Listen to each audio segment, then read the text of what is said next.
কারা সপ্তাহ উপলক্ষে ঢাকা কেন্দ্রীয় কারাগার স্থানান্তর, সারা দেশের কারাগারে হাজতি এবং কয়েদি সংশোধন, তাদের স্বাস্থ্য, চিকিৎসা, শিক্ষা নিয়ে বিভিন্ন ধরনের উদ্যোগ নিয়েছে সরকার। এই বিষয়গুলো নিয়ে এনটিভির সাথে কথা বলেছেন IG prison brigadier general Syed Iftekhar Uddin. Report করছেন আরিফুর রহমান।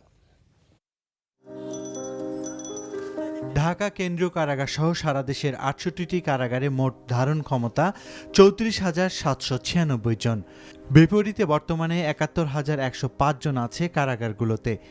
এই অবস্থায় কয়েক গুণ ধারণ ক্ষমতা সম্পন্ন ঢাকা কেন্দ্রীয় কারাগার হবে দক্ষিণ কেরানীগঞ্জে, যেখানে কয়েদি হাজতিদের সব ধরনের সুযোগ সুবিধা থাকবে। পুরুষ এবং মহিলা হাজতিদের ক্ষেত্রে থাকবে আলাদা কারাগার।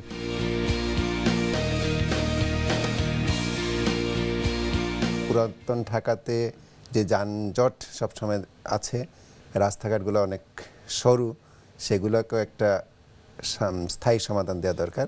সার্বিক বিষয় বিবেচনা করে এটা ঢাকার এই শহরের ভিতর থেকে বাইরে নিয়ে যাওয়ার প্রয়োজন। বর্তমানে ঢাকা কেন্দ্রীয় কারাগারের জায়গায় তৈরি হবে পার্ক, থাকবে জাতীয় চার নেতার স্মৃতিসৌধ এবং মিউজিয়াম। বহুতল ভবন তৈরি করার জন্য একটি স্থান নির্ধারণ করা হয়েছে, যেখানে বিপণী বিতান, সিনেপ্লেক্স, সুইমিং পুল সহ থাকবে সব ধরনের নাগরিক সুবিধা।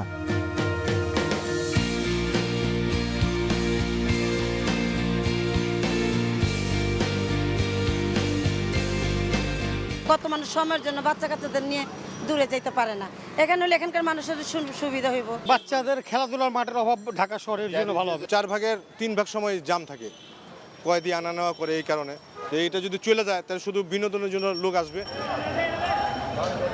কারাগারের হাজতি এবং কয়েদিরা সাজা ভোগের পর যেন জীবিকা নির্ধারণের সুযোগ পায়, সে সহযোগিতা করবে কারা কর্তৃপক্ষ। এছাড়া কারাগারে অপরাধীদের সংশোধনের জন্য রয়েছে বিশেষ ব্যবস্থা।